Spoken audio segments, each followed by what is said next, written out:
అందరికీ వందనాలు. ఈరోజు మనము క్రీస్తు రక్తము దాని యొక్క ప్రాముఖ్యతను గురించి మనం ఆలోచన చేద్దాం. క్రీస్తు రక్తము దాని యొక్క ప్రాముఖ్యత. బైబిల్లో మనకు ఒక సూత్రం ఉంది. లేవికాండము 17వ అధ్యాయంలో 14వ వచనం మనం చదువుతున్నప్పుడు, ప్రతి జీవికి రక్తము అనేది ఆధారము అనేది గ్రంథం తెలియజేస్తుంది. ప్రతి జీవికి కూడా రక్తము అనేది ఆధారము. ఆ జీవి బ్రతికి ఉండటానికి కారణం ఏంటంటే రక్తమే అని మనకు 17వ అధ్యాయము 14వ వచనంలో కనిపిస్తుంది. దాని రక్తము దాని ప్రాణానికి ఆధారము అంటాడు. కాబట్టి మనం ఈ సూత్రాన్ని గమనించినప్పుడు క్రీస్తు రక్తం యొక్క ప్రాముఖ్యతను మనం కనుగొనగలం. దేవుడు ఆది నుండి కూడా ఈ విషయాన్ని తెలియజేస్తున్నాడు. ఆదాము హవ్వలు తప్పు చేసినప్పుడు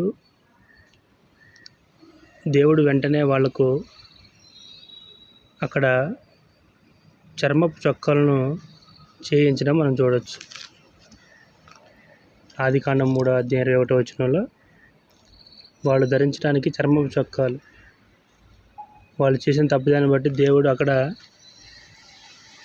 జంతువుని బలిగా అర్పించి వాళ్ళకు చర్మపు చొక్కాలు చేయించడం మనం చూడవచ్చు. అలాగే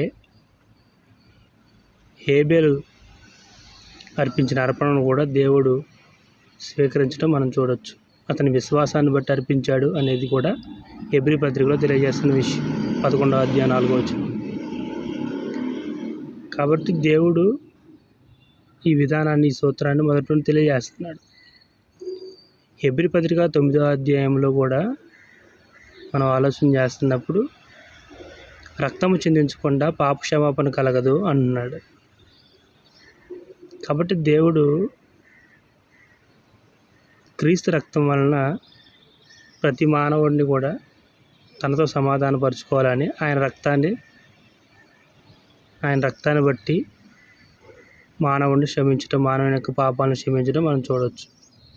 1 యోహాను పత్రిక 1వ అధ్యాయం 7వ వచనంలో చూస్తున్నప్పుడు కూడా ఆయన రక్తము ప్రతి పాపము నుండి మనల్ని విడిపించును అంటాడు. రోమపత్రిక 5వ అధ్యాయం 7వ వచనంలో కూడా ఆయన రక్తమును బట్టి మనము నీతిమంతులుగా తీర్చబడుతున్నాం అంటాడు. కాబట్టి ఈ విధంగా మనం చూస్తున్నప్పుడు క్రీస్తు యొక్క రక్తము దాని యొక్క ప్రాముఖ్యతను మనం గ్రహించుకోగలం. దేవుడు ఆయన రక్తమును బట్టి మనల్ని తన కుమారుడుగా స్వీకరిస్తాడు.